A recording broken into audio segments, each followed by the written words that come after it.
Dear student, I am Banpal Maurya. Today in class 12, we read about Mendel's law of inheritance.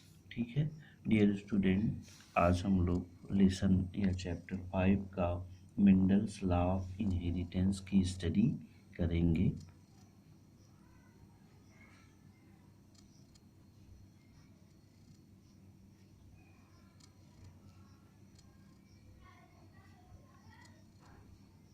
Of inheritance,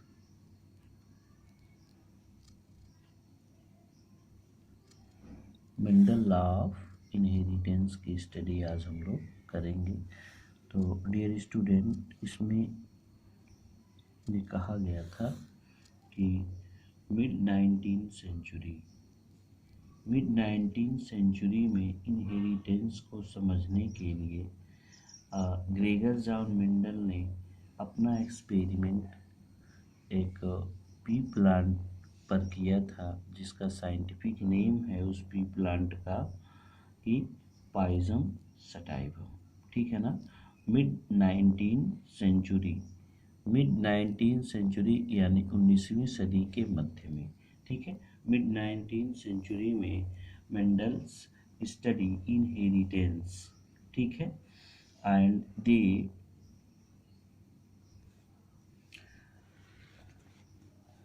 do his experiment on the garden pea plant। ठीक है ना। Mid 19th century, mid 19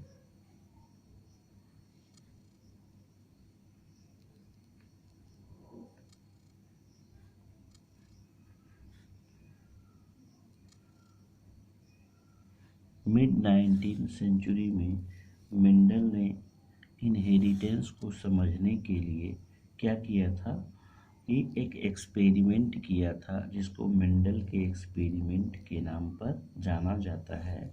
और इन्होंने अपना experiment garden pea पर किया था। किस पर किया था? Garden pea plant. किस पर किया था? गार्डन पी प्लांट पर किया था। और इस गार्डन पी का नाम, साइंटिफिक नेम क्या है? गार्डन पी, जिसको हम पाइजम सटाइवम कहते हैं। पाइजम सटाइवम, उस प्लांट को हम क्या कहते हैं? पाइजम सटाइवम प्लांट कहते हैं। और इन्होंने अपना एक्सपेरिमेंट लगभग 7 वर्षों तक किया था। ठीक है। अब हाइब्रिडाइजेशन एक्सपेरिमेंट उन्होंने करवाया था इनके बीच, यानी दो जातियों का आपस में फर्टिलाइज करवा के उन्होंने इनके मार्फोलॉजिकली और जेनेटिकली जो कैरेक्टर हैं उनको आइडेंटिफाई किया था। ठीक है ना। तो स्टैटिकल एनालिसिस के बाद जो मेंडल का लॉजिक था, वो बायोलॉजी की समस्याओं को समाधान करने के लिए इनका रोल्स इनहेरिटेंस प्रोसेस में बहुत ही यूजफुल हुआ। और इन्हीं को ही लास्ट में ये कहा गया कि फादर ऑफ जेनेटिक्स। इन्हीं को क्या कहा गया? Father of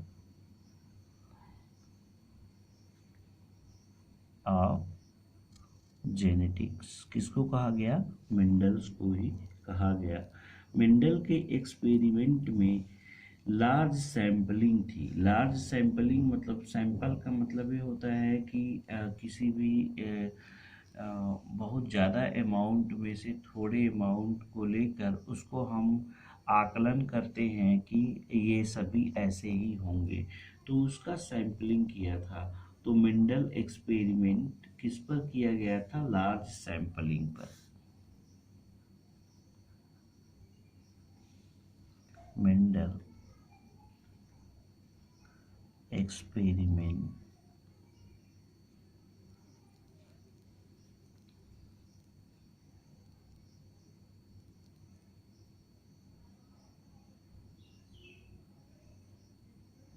experiment include large sampling.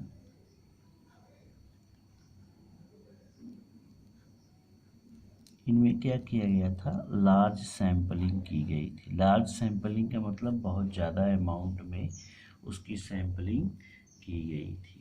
ठीक है, अब आगे की तरफ हम देखते हैं कि मेंडल ने अपने एक्सपेरिमेंट में जो डाटा को कलेक्ट किया था, ठीक है, उन्हीं डाटा के आधार पे मेंडल का जो टेस्ट किया गया था वो सक्सेसिव जनरेशन में एक्सपेरिमेंट और सरल रूपों में उनको डिस्क्राइब किया था और वही बाद में चलकर मेंडल के रूल्स बने। ठीक है, तो मेंडल ने पी प्लांट पे अपना एक्सपेरिमेंट किया था। तो एक क्वेश्चन यहाँ बन जाता है, why Mendel selected P plant, Mendel ने पी प्लांट को ही क्यों सिलेक्ट किया। तो यहाँ पे क्वेश्चन बनता है, व्हाई मेंडल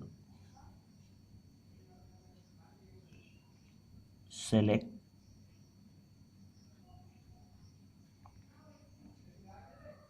पी प्लांट। ठीक है, मेंडल ने पी प्लांट को ही क्यों सिलेक्ट किया था। क्यों मेंडल ने पी प्लांट को इसलिए सिलेक्ट किया था कि अगर वो किसी ऐसे प्लांट को सिलेक्ट करते जीव जिसका लाइफ स्पान कई वर्षों का हो, तो शायद उनको बहुत ज़्यादा समय लगता है इस एक्सपेरिमेंट को समझने में। इनको रिजल्ट तुरंत चाहिए था, इसलिए इसका पहला कारण ये बनता है कि because P plant have small life period, इसका जो लाइफ स्पान होता है वो क्या होता है, स्मॉल होता है, यानी 3 से 4 महीने का होता है। और इसलिए इन्होंने पहला इसका रीज़न ये है। दूसरा रीज़न ये है मेंडल के पी प्लांट को सिलेक्ट करने का कि मेंडल ने अपने पी प्लांट को दूसरे रीजन में इसलिए कि ये कई वैरायटियों की होती हैं। ठीक है, तो इनका पहला रीजन क्या है, मेंडल के पी प्लांट को सिलेक्ट करने का जो पहला रीजन है यहाँ पे हम आपको बताते हैं। फर्स्ट रीजन ये है कि having number and well definite category, यानी इसके कई नंबर पाए जाते थे। इसके क्या हो, many number, many number with different character.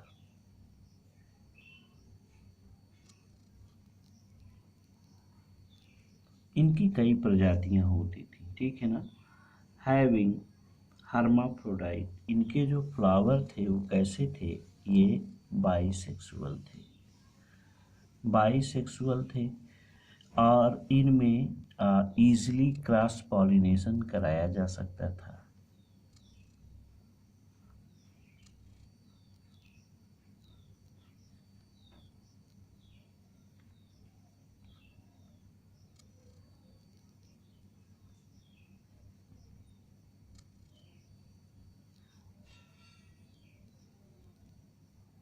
इनमें आसानी से क्या किया जा सकता था, क्रॉस पॉलिनेशन कराया जा सकता था। और तीसरा, नॉर्मली ओनली सेल्फ पॉलिनेटेड थे। ठीक है, इसमें आसानी से बाइसेक्सुअल थे, सेल्फ पॉलिनेटेड थे, लेकिन इनमें आसानी से क्रॉस पॉलिनेशन कराया जा सकता था, इसलिए इनमें क्रॉस पॉलिनेशन कराने के लिए इनको चूज किया। ठीक है, अब हैविंग शार्ट लाइफ स्पॉन, ठीक है, तो ये सारे कैरेक्टर देखे उन्होंने जिसके वजह से ये मेंडल ने पी प्लांट को सिलेक्ट किया था। ये क्वेश्चन यहाँ पे आपका कंप्लीट हो जाता है। दूसरा है कि how many character chosen bye Mendel, Mendel ने अपने कितने कैरेक्टर को चूज किया था। तो the character chosen bye Mendel is 7 character, Mendel के द्वारा जो चूज किए गए कैरेक्टर थे अब वो कितने प्रकार के होते थे। ठीक है, तो मेंडल के द्वारा जो चूज किए गए कैरेक्टर थे वो कौन कौन से थे। Mendel choose in the character that is 7 character. कि दूसरा क्वेश्चन ये बनता है कि मेंडल ने कितने कैरेक्टर को चूज किया था अपने एक्सपेरिमेंट में। तो मेंडल के द्वारा जो चूज किए गए कैरेक्टर थे उनकी हम यहाँ पे लिस्ट बना लेते हैं। वो 7 कैरेक्टर थे। कितने कैरेक्टर थे? 7। यहाँ देखिए,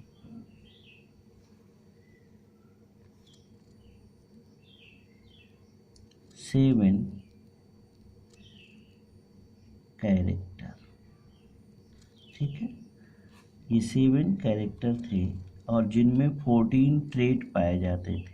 ट्रेट और कैरेक्टर में यही डिफरेंस होता है कि यहाँ पे देखिए 7 कैरेक्टर थे। 1 2 3 4 5 6 और ये 7। तो मेंडल ने 7 कैरेक्टर लिए थे, जिसमें से इनका फर्स्ट जो कैरेक्टर है, ठीक, फर्स्ट कैरेक्टर क्या था? Stem height. स्टेम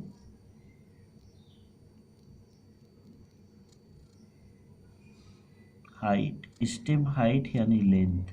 ठीक है, तो स्टेम हाइट में उन्होंने देखा था कि एक प्लांट को क्या लिया था? टाल लिया था, और दूसरे प्लांट को क्या लिया था? ड्वार्फ लिया था।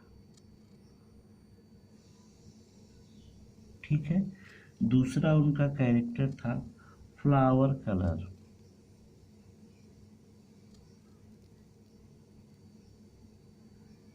फ्लावर का कलर कैसा होता है? ठीक है, तो वायलेट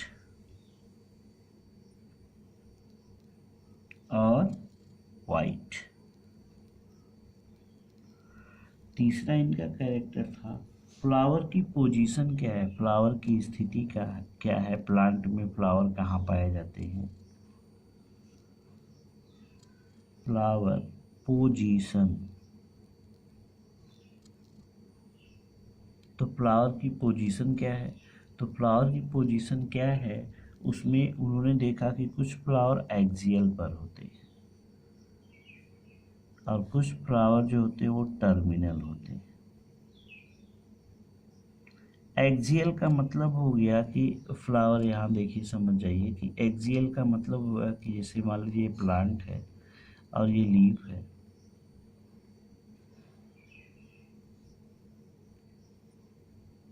ये कोई प्लांट है और ये उसकी लीफ है। ठीक है, तो फ्लावर यहाँ से साइड से निकले, यहाँ साइड से निकले, तो इस फ्लावर को लाइक दैट ये फ्लावर निकल गया। ठीक है, तो ये फ्लावर क्या कहलाएगा? एक्सियल। लेकिन कुछ ऐसे प्लांट होते हैं कि जिनका फ्लावर एकदम टॉप पर होता है ऐसे, बाकी ये लीफ हैं, तो इसको हम एक्सियल फ्लावर कहेंगे, जो एक्सिस से राइज होते हैं, और जो एकदम प्लांट के टिप पर फ्लावर राइज होते हैं उसको हम टर्मिनल कहते हैं। आगे, तो पोड शेप, पोड मतलब जो फली होती है पी का, उसका शेप कैसा होता है? पोड शेप, तो पोड का शेप कैसा होता है? इनफ्लैटेंड। और दूसरा क्या होता है? कॉन्स्ट्रिक्टेड।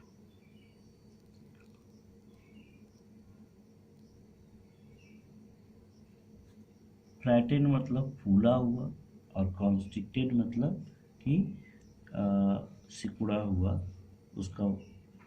ठीक है, अब पोड का कलर कैसा होता है? नेक्स्ट कैरेक्टर क्या है? पोड यानी फली का कलर कैसा होता है? एक होता है ग्रीन, ये कैसा होता है? कुछ कुछ में फली के कलर ग्रीन थे और कुछ कैसे थे? येलो थे। ठीक है, अब फिर इसके बाद आता है जब उस फली में पाए जाने वाले जो सीड होते हैं उनका शेप कैसा होता है। तो सीड शेप, सीड का शेप कैसा होता है। तो एक राउंड होता है और दूसरा क्या होता है, रिंकल्ड। और फिर इसके बाद सीड का कलर, सीड का कलर। अब सीड का कलर कैसा होता है, सीड का कलर या तो येलो होगा या फिर क्या होगा, ग्रीन होगा, येलो ग्रीन। तो ये 7 कैरेक्टर थे। स्टेम हाइट यानी उस प्लांट की हाइट, दूसरा उस प्लांट में पाए जाने वाले फ्लावर का कलर क्या होता है, फ्लावर की पोजीशन क्या होती है, और पोड कैसा उस प्लांट में होता है, उस पोड का कलर कैसा होता है, और सीड शेप और सीड कलर। तो ये 7 कैरेक्टर थे जो मेंडल के द्वारा चूज किए गए थे। नेक्स्ट डे हम उनके एक्सपेरिमेंट की स्टडी करेंगे, किस प्रकार से उन्होंने मोनो हाइब्रिड क्रॉस करवाया था। तो आज के लिए इतना ही डियर स्टूडेंट।